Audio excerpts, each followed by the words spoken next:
And So Dre, I can see Ford in another news article. He says Carney has agreed to a first minister's meeting amid Trump's latest tariff threat. Doesn't this speak volumes? This is what we're so good at in Canadian politics: talking. We talk endlessly.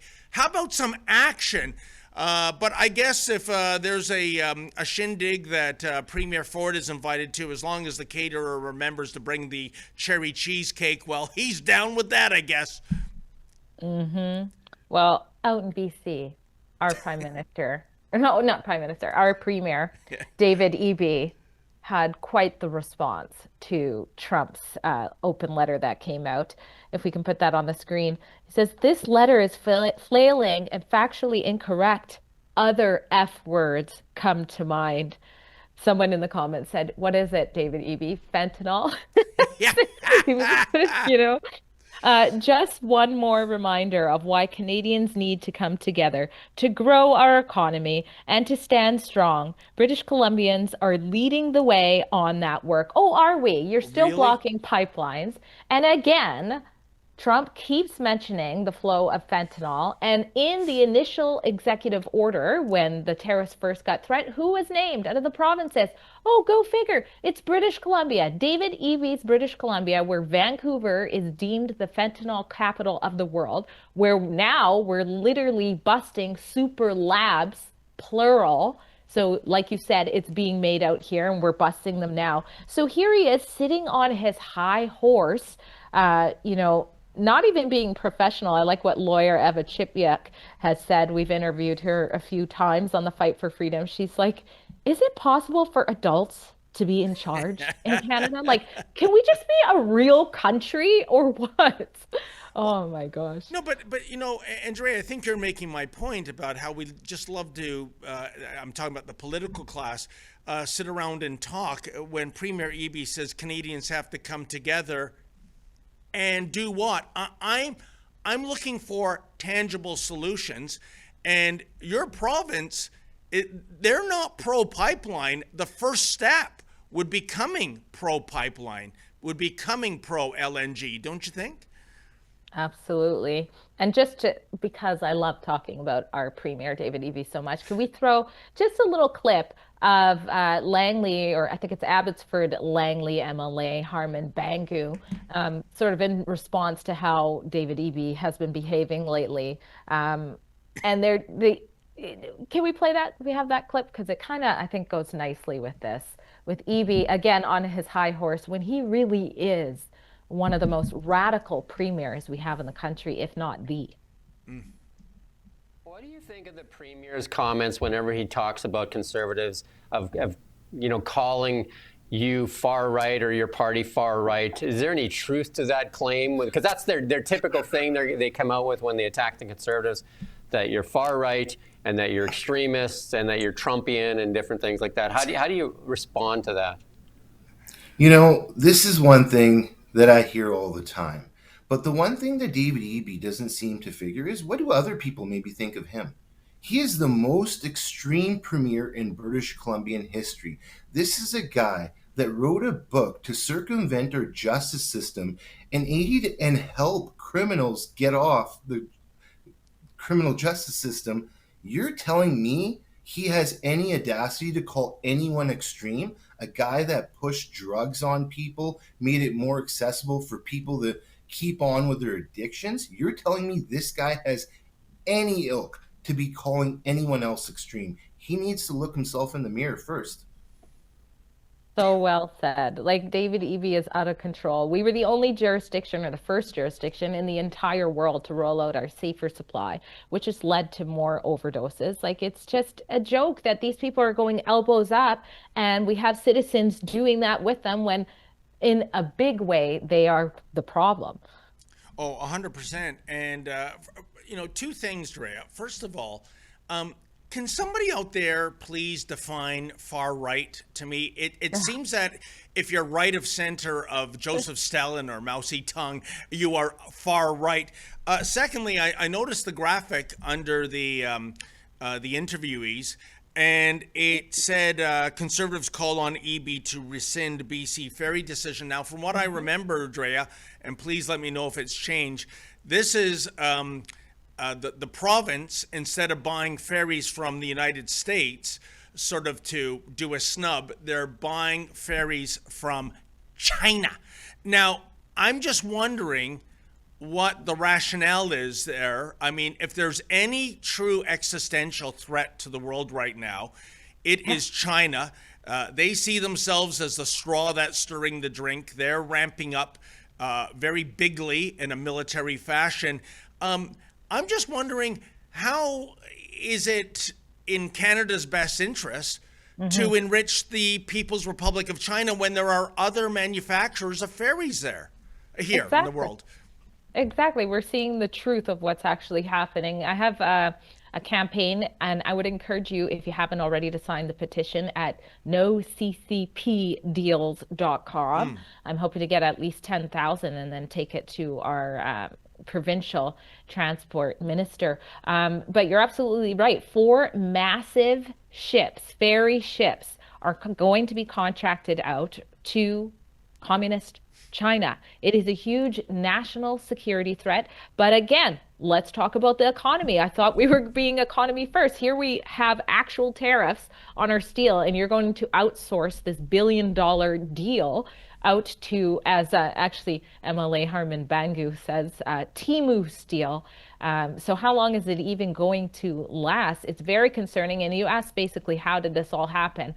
Well, if you look at some of the media reports, they're like, oh, well, no Canadian, steel company even bid. But if you look at like C-SPAN, which is in North Vancouver here, they say we couldn't bid because we can't compete with China. As soon as you put that in there, there's just no way we can do it. So they're selling us out. It's sellout ferries instead of BC ferries. It's unbelievable. And again, Carney, during the election, he talked about we got to be less reliant on the U.S. for trade. We got to look at other markets. Nothing wrong with that. But we will always be tied to the U.S. just based on geography more than anything else. But let me tell you something, Drea. We covered extensively the Pierre Poilievre campaign. We went to the rallies. We went to his pressers. And the one that sticks out in my head the most was in, I believe it was early April.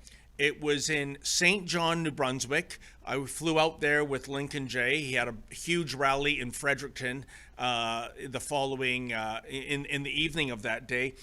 But St. John, New Brunswick, the port of St. John, which is where Mr. Poilievre had his press conference, that was the final destination for the Energy East pipeline had it been built. And what does that mean in tangible terms?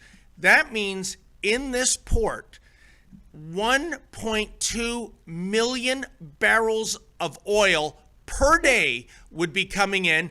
And where was that oil going? Not to the U.S., to Europe, right? So again, a major infrastructure project for Canada, and to Carney's own ambitions, a different market. European customers, not American customers, but it's not built. And under this government, I can't see it ever being built. Well, I hope, I see what you're saying, but I'm trying not to give up hope. Maybe we will be backed into a corner so hard that something's got to give. That's what I hope is happening anyways. Let us know in the comments. Again, you can chime in, give us your opinion on what you think is happening, whether it be super chats on YouTube or Rumble Rants, because sometimes my head hurts just trying to guess like what's going on in the minds of these leaders and where we're headed next. Well, in the big picture, Dre, and I want to get your response to this, I think those who were supporting the Conservatives in the April election and woke up devastated, kind of looking across the field like Linus does every October 31st when the great pumpkin fails to appear yet again. You know what the silver lining is, I think? If the Carney Liberals failed to deliver, and so far it's been nothing but failure. It's not been elbows up, it's been knees down. We haven't scored any significant victory as a nation. I think when the next election happens, and who knows how long that will be, but even if it is 4 years ahead, if these Liberals fail to deliver on their promises, and right now it's been nothing but failure, this is incredibly great fodder, I think, for the Pierre Poilievre Conservatives. It's like, look, Mr. Elbows up, Mr. We're going to go to Washington, put that big bad orange man in his place, never delivered it. And I remember post-election, forgive me, I can't remember his name. It was a senior former Liberal. He predicted, Drea, that this batch of Liberals under Carney, it's going to be a very short honeymoon. He said 6 months. And if we don't see the beef, as Clara Peller used to say in the Wendy's ads in the 80s, within 6 months, it's going to get ugly very fast. What do you think? Well, I hope so. I agree. That's always the silver lining. And I think as Rebel News reporters, where we are the messengers of the other side of the story and marginalized voices, I see that happening all the time. Let me know if you do too, David, where it's like, your emails sort of, we get crisis emails and it's like, we got to do a story on them. But it's like this new shift of people. They come in different sections and it's like a wake up in a new issue. Maybe it's the fishing industry. All of a sudden it's like, what the heck is this government doing? Or parental rights was a big one. So you're right. This whole lack of skills, lack of ability to bring something significant to the table when we need it the most is definitely going to wake up a whole nother group of people. 100%. And I guess we should end this segment, Drea, with Chris Pawlowski talking about why Canada deserves tariffs. And I've always said with many of these tariff rants that Donald Trump is on, there is a justifiable case why he's angry. And here's what Pawlowski says. Truth is, Canada deserves tariffs. Canada does not treat U.S. dairy farmers fairly. They don't allow U.S.-owned banks to become Schedule I banks in Canada, and they block U.S. telcos to compete for Canadian spectrum. Canadians need to call a spade a spade. President Trump is right. And by the way, with all those examples, which are accurate, who is being hurt there in addition to U.S. businesses? Canadian consumers. Look what we pay for our cell phone bills. Look what we pay for our dairy, right? So again, I agree with Chris. I think he's bang on. And Trump has made this case. It's not just with Canada, for European automobiles, going back to the car, Drea, cars going to Europe from the U.S., 10% tariff. Cars from Europe coming into the U.S., 2.5% tariff. In other words, 1/4 of the tariff rate. And by the way, in addition to the tariffs U.S.-made cars face in Europe, there are non-tariff barriers.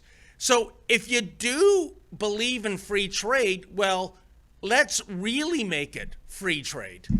Yeah, it's time for us to pull our weight. And just before we move on, to stay on point, we do have a couple of chats that came in. Thank you very much. Okay. P. Scofield 10 donates $5. Thank you. Says EB sounds like as much of a tool as Gavin Newsom. You got that right. They'd be best buddies if they're not already. Who would have thought? Save me. But you know what? I was born in Alberta, so I don't know. If separating, I'm not saying they should, but maybe I have it out. Drea, I spent a week earlier this month in California. I love California, and when I say that, I mean the mountains, the ocean, the weather, the fact that you can go outside and have a meal and not be eaten by bugs like we are, at least here in the GTA. I don't get it. I don't know where the mosquitoes and all the other pests are in California. They're not there. And that California was the embodiment of the American dream. Post-World War II, the westward movement to California, even sports teams from New York relocating there. And yet politically, it is a cesspool. And Gavin Newsom is the most recent poster boy of that. It's hard to believe that Ronald Reagan was once governor and that he won California in 1980 and 1984. But I think those days are gone, and it's a shame because I think California geographically is heaven on earth. Yeah, it's very sad. And Nana Wake donates $10, says the anti-Canadian Prime Minister will stay on vacation. And when he comes back in fall, he will call the EA due to a few months of high tariffs and then blame it on Trump. You know, I'll just finish. Our enemy is not next door. It's coming from within. Yes, very much like a Trojan horse. yeah, thank you for that donation. And yeah, I can't argue that point. And by the way, Drea, we were supposed to have a budget, if I recall, in December. And then Fraulein Freeland resigned, and that put the whole election ball into play. We still don't have a budget. I understand we might not have a budget until December. This is insane. But in the meantime, budget aside, I don't want to sound like a broken record. Recall Parliament, have Carney cancel his vacation. He ran on this, elbows up. I'm here to fight for Canada. Sitting on a beach somewhere, he's not doing a lot of fighting.